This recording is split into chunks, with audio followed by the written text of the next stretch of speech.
Dobrý den, vážení přátelé, vítám vás u dalšího videa, které si pro vás připravila Nová Akropolis. Tentokrát bude o jedné velké osobnosti, která dokázala změnit svět. Osobnosti, která se jmenuje Mahatma Gandhi. Když slyšíme jméno Gandhi, vybaví se nám slova mírový boj, protože on celý život bojoval. Bojoval za spravedlnost, bojoval za důstojný život lidí, protože pouze v důstojném životě je možné rozvinout ty nejlepší potenciály. Bojoval však vždycky mírovým způsobem, proto se jednalo o mírový boj. Gandhi byl zároveň velkým filozofem, protože miloval pravdu. Miloval ji, hledal a následoval po celý život. Snažil se ji uplatnit ve všech situacích, navzdory tomu, že mu to přinášelo mnoho potíží a někdy ho to přivádělo i do velkých nebezpečí. Gandhi se narodil do doby, kdy Indie, jeho velkolepá vlast s tisíciletou tradicí, byla pod nadvládou Británie. Byla britskou kolonií a všichni její obyvatelé byli považováni za druhořadé s omezenými právy, možnostmi vzdělání i uplatněním v životě. Gandhi, celým jménem Mohandas Karamchand Gandhi, se narodil 2. října roku 1869 ve městě Pombandar do bohaté rodiny vajšů neboli obchodníků. Jeho matka mu poskytla velmi tolerantní hinduistické vzdělání. Ve svých 13 letech ho rodiče oženili v dětském sňatku se stejně starou Kasturbaj, kterou však miloval celý život. V 18 letech po maturitě odešel studovat do Anglie práva.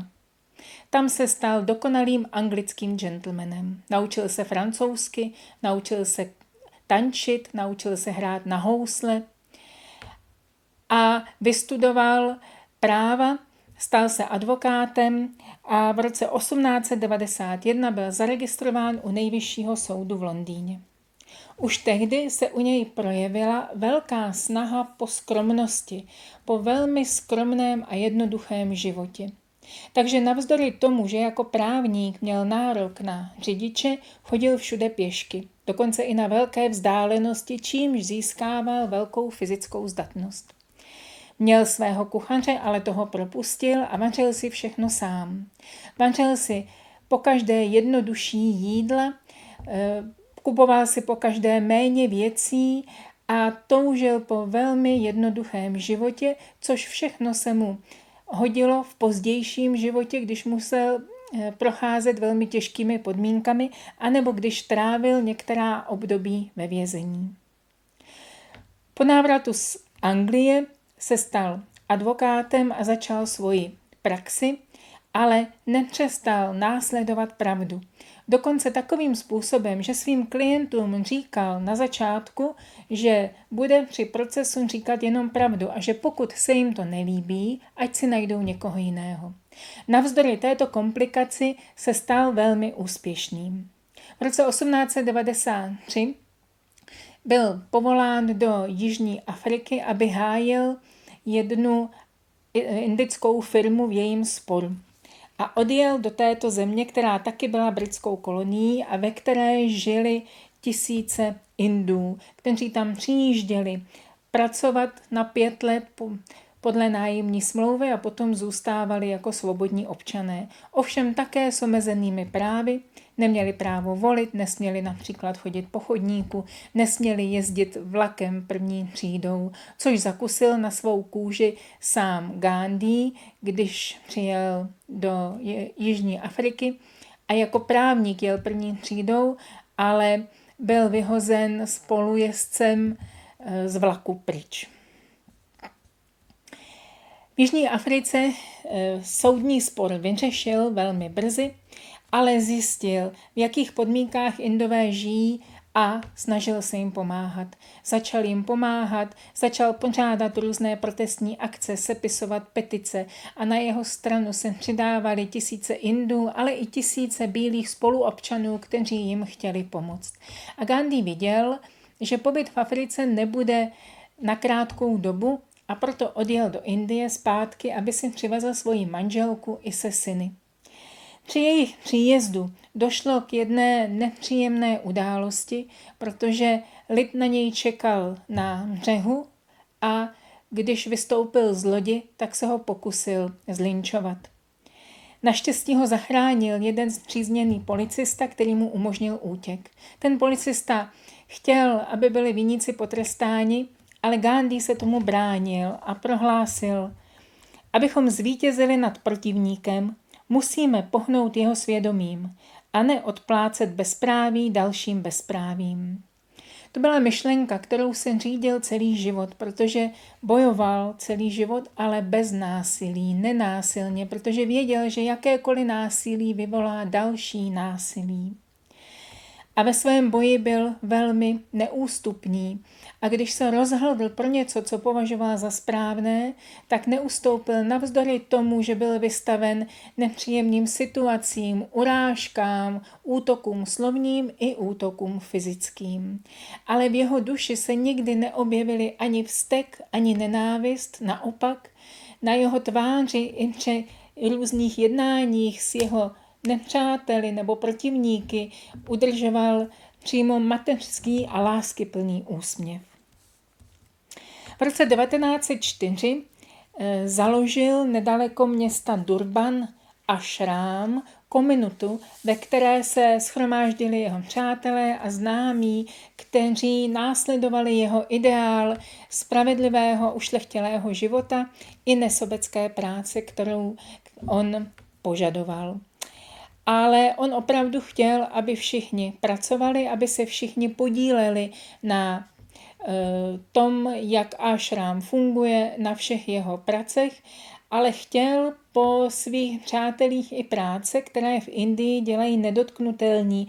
A tehdy se poprvé setkal s tím velkým předsudkem, který později v Indii musel začít řešit, protože to byl staletý předsudek, který se předával z generace na generaci. Gandhi směřoval k čím dál větší askezi.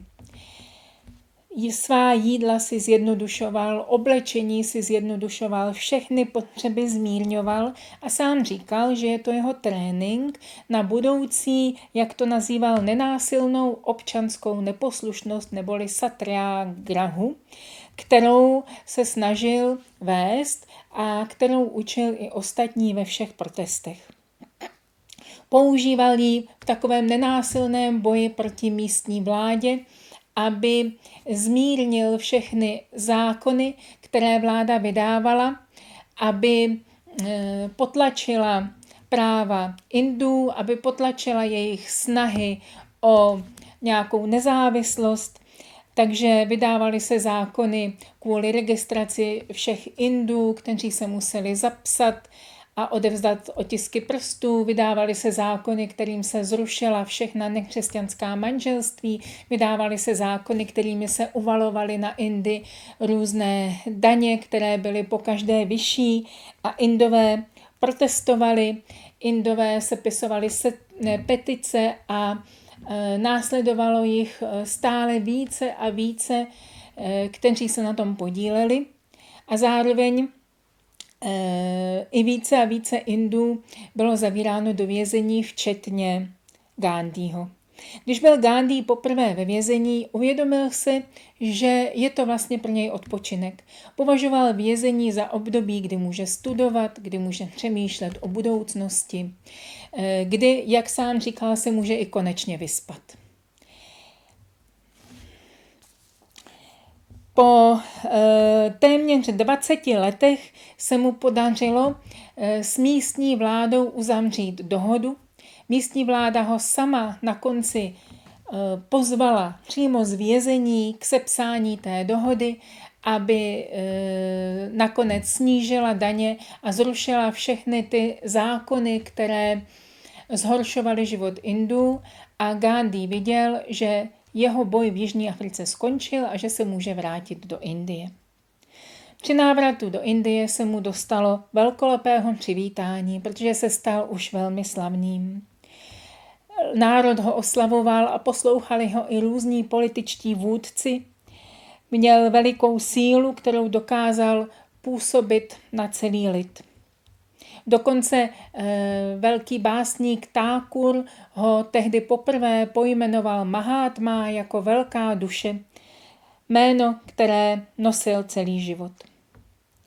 To první, co Gandhi udělal, když přijel do Indie, bylo, že odložil evropský oblek, oblékl si tradiční dhótí a začal jezdit po Indii. Jezdil vlakem, aby poznal indický národ, aby poznal svůj lid a zjistil, že celý lid žije ve velké bídě, ale že má také veliký potenciál, že má v sobě velkou sílu, kterou je možné probudit. A také viděl, že jeden z důležitých úkolů, který před ním stojí, nejenom osvobodit Indii od nadvlády Angličanů, ale také samotná převýchova Indů od jejich různých předsudků a návyků, které mají už dlouhá staletí. A jedním z nich byl právě předsudek o nedotknutelných, který vycházel ze starodávného, ale už velmi zkostnatělého kastovního systému.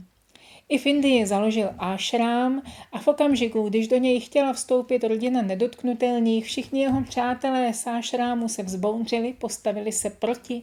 Bohatí Indové prohlásili, že ho nebudou už dotovat, ale Gandhi neustoupil a nedotknutelným vstup do ašrámu povolil, protože viděl, že je potřeba napravit tuto nespravedlnost, která se dlouho v Indii táhla. Podobně zažil nepříjemnou situaci v okamžiku, když ho jeho velká přítelkyně Annie Besant, která byla ředitelkou teozofické společnosti, pozvala na otevření Hindské univerzity.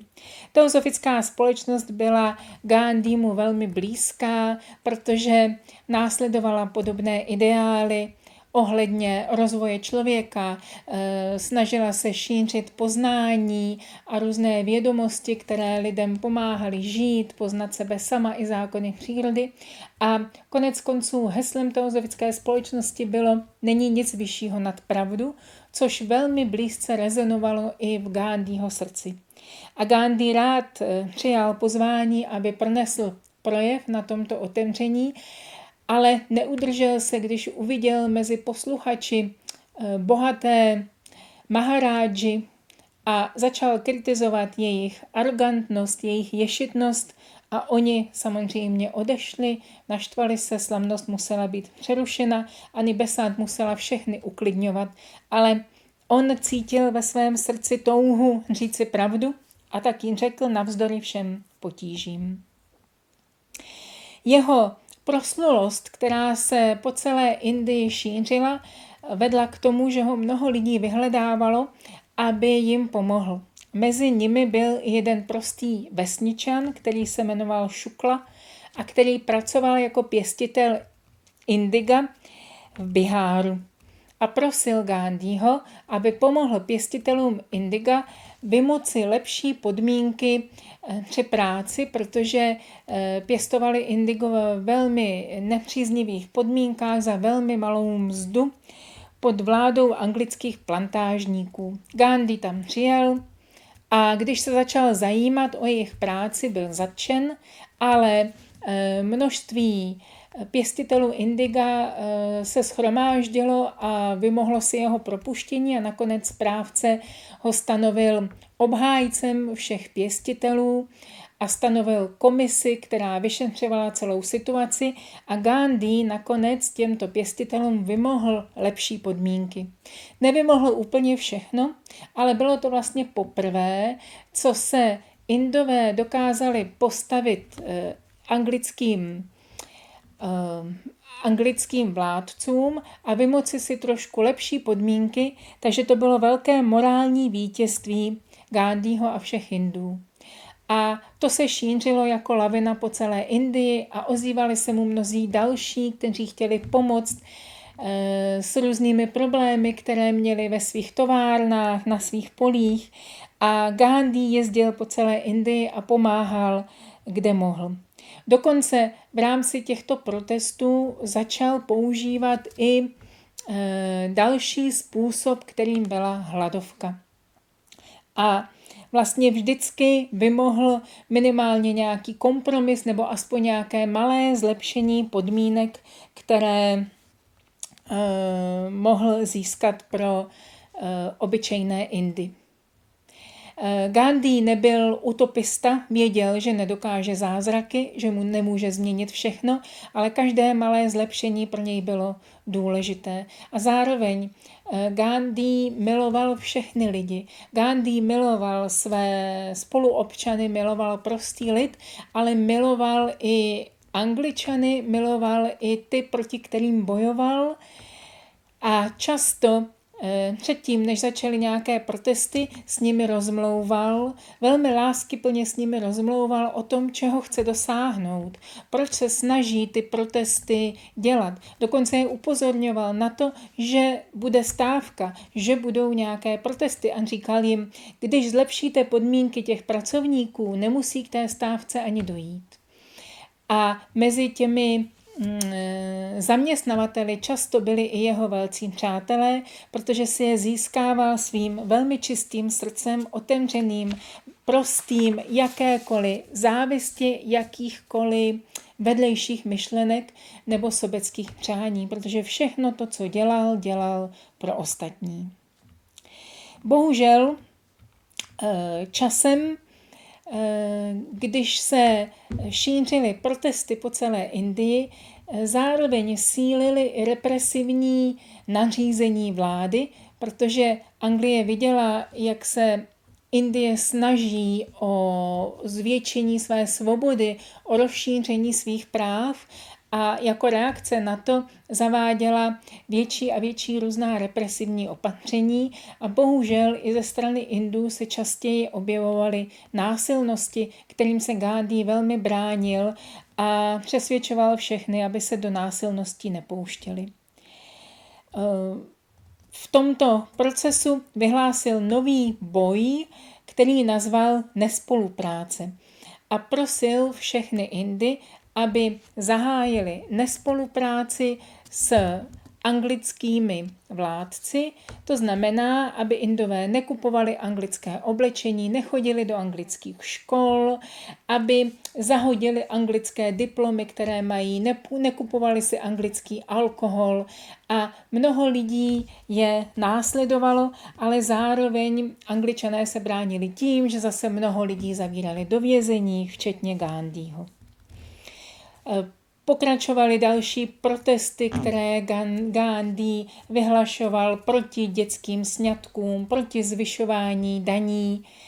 A kromě mnoha věcí, které se někdy zlepšily, někdy se zhoršily, protože následovaly vždycky nějaké represe, viděl, že se objevuje jeden problém, který v budoucnosti přišel ve velké míře, a to byly problémy mezi hinduisty a muslimy, kteří mezi sebou měli čím dál větší střety a občas ty střety byly i násilné. Proto se snažil je usměřovat. Kvůli těmto střetům vlastně několikrát držel hladovku, aby se usmířili. A vždycky se to povedlo, protože Indie po nějaké době Gandhi mu říkala láskyplně bápů, což znamená otec, a všichni ho milovali. A jakmile začal držet hladovku, okamžitě se všichni zaktivizovali, všichni začali jednat, aby se ten problém vyřešil a aby zachránili svého bápůva, svého milovaného Gandhiho. Z takových známých procesů můžeme zmínit i takzvaný solný pochod, který se uskutečnil na základě zavedení solné daně pro Indy, která byla dost zničující pro všechny obyvatele. A v tomto pochodu, když Indové se nastavili beze zbraní anglickým vojákům, dokonce novináři viděli, že v tom je velká síla morálního vítězství Indů, kteří dokázali beze zbraně odolávat nějakému násilí. Během všech těch období se řešila i v Anglii nezávislost Indie, začaly se uskutečňovat různé kulaté stoly, aby se Indie skutečně mohla stát nezávislou, a během té cesty se i Gandhi dostal do Anglie, aby byl na těch jednáních. Kromě toho, že jednali s různými představiteli vlády, tak také Gandhi během svého pobytu v Indii měl mnoho vystoupení, jezdil mezi různými chudými lidmi. Celou dobu vlastně byl ubytovaný v oblasti pro chudé, navštěvoval různé továrny, navštívil například jednu textilní továrnu, aby dělníkům vysvětlil, proč Indové nekupují britské oblečení, a sklidil tam veliký úspěch, protože všichni byli na jeho straně, protože chápali, o co Indům jde. Jeho pobyt v Indii byl velmi úspěšný z hlediska jeho působení. Říká se, že Gandhi sršel vtipem a humorem, setkal se s Charlie Chaplinem, byl pozván do Buckinghamského paláce a sám říkal, že nečeká nějaký veliký úspěch, ale že zasévá semínka. Že zasévá semínka do srdcí Angličanů, aby Indie mohla být svobodná. Stejně tak, jak on říkal, že zasévá semínka do srdcích Indů, aby se naučili být svorní a jednotní a samostatní a dokázali vytvořit svobodný a spravedlivý stát. Jedním z posledních bojů, který uskutečnil a kvůli kterému držel hladovku, byl boj za práva nedotknutelných, protože tato nespravedlnost ho velmi pálila, a v jednom okamžiku, když byl vlastně zamřený ve vězení, vyhlásil hladovku za to, aby nedotknutelní získali svoje práva. Jakmile ji vyhlásil, opět se všichni shromáždili, začali jednat, chtěli zachránit svého otce, chtěli zachránit svého miláčka národa a jednali a vyjednali práva pro nedotknutelné.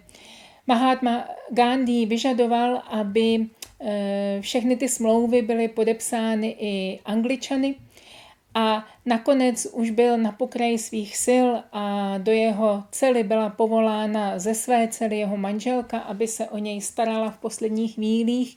Když nakonec byla dohoda podepsána, on byl zachráněný a nedotknutelní dostali svá práva. Tehdy se po několika staletích nedotknutelným otevřely chrámy, aby do nich mohli vstoupit, což byl velký okamžik pro celou Indii a pro všechny Indy. V tom období se Gandhi stáhnul ze svého politického i veřejného života a především pokračoval v cestování po Indii. Cestoval jenom se svými několika málo věcmi, často přespával venku jenom pod stromy nebo přespával u různých lidí, někdy i střídal rodiny muslimů a hinduistů, aby k nim rozmlouval, aby jim vysvětloval nutnost soužití a harmonie mezi oběma náboženskými skupinami. Jeho popularita byla tehdy obrovská, přijížděli za ním slavní z celého světa a měl veliký vliv na každého, s kým se setkal. Po válce v roce 1947 byla konečně Indie osvobozena, i když nebyl ten proces úplně jednoduchý kvůli tomu, že vlastně vznikly dva státy, jednak Indie, jednak Pákistán. Ale Gandhi se neustále snažil o smíření obou komunit do konce svého života. 30. ledna roku 1948 po večerní modlitbě vycházel ze svého domu do zahrady a opíral se o své dvě praneteře. V tu chvíli šéfredaktor hinduistického časopisu Naturam Godse před něj předstoupil, aby se mu poklonil, ale v zápětí vytáhl zbraň a střelil do jeho hrudi 3 kulky. Gandhi se skácel k zemi, se jménem Boha na rtech. Celá Indie stichla. Celou noc se nerozsvítila světla. Celá Indie strnula tím, co se stalo. Během noci bylo jeho tělo připraveno k pohřbu a druhý den ho v pohřebním průvodu doprovázeli 2 miliony lidí, včetně mnoha mocných, mnoha představitelů států, kteří se s ním přišli pozdravit. Odešel velký muž, který za všech okolností bránil pravdu, kterou miloval nade vše. Když umíral, nevlastnil téměř nic, kromě hodinek, sošky 3 opiček a několika knih. Mezi těmi knihami byla jedna starodávná kniha Indie, která se jmenuje Bhagavad Gita. Prastarý text, ve kterém učitel Krišna radí svému učedníkovi, jednomu hrdinovi, který se jmenoval Arjuna, radí mu, jak správně žít. Arjuna se ptá, jak má žít co nejlépe, jak má jednat co nejlépe a Krišna mu dává rady. A v těchto radách nacházel útěchu i Gandhi, nacházel tam útěchu i sílu při všech svých bojích. Tento jediný člověk dokázal změnit svět.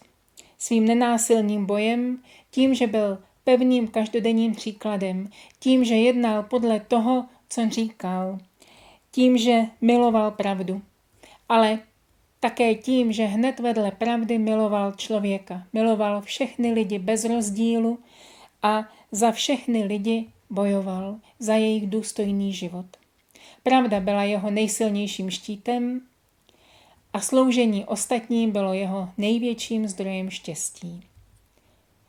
Věřím, že jeho život bude velkou inspirací pro nás každého, abychom dokázali zvládnout velké potíže v životě, které každého z nás mohou potkat.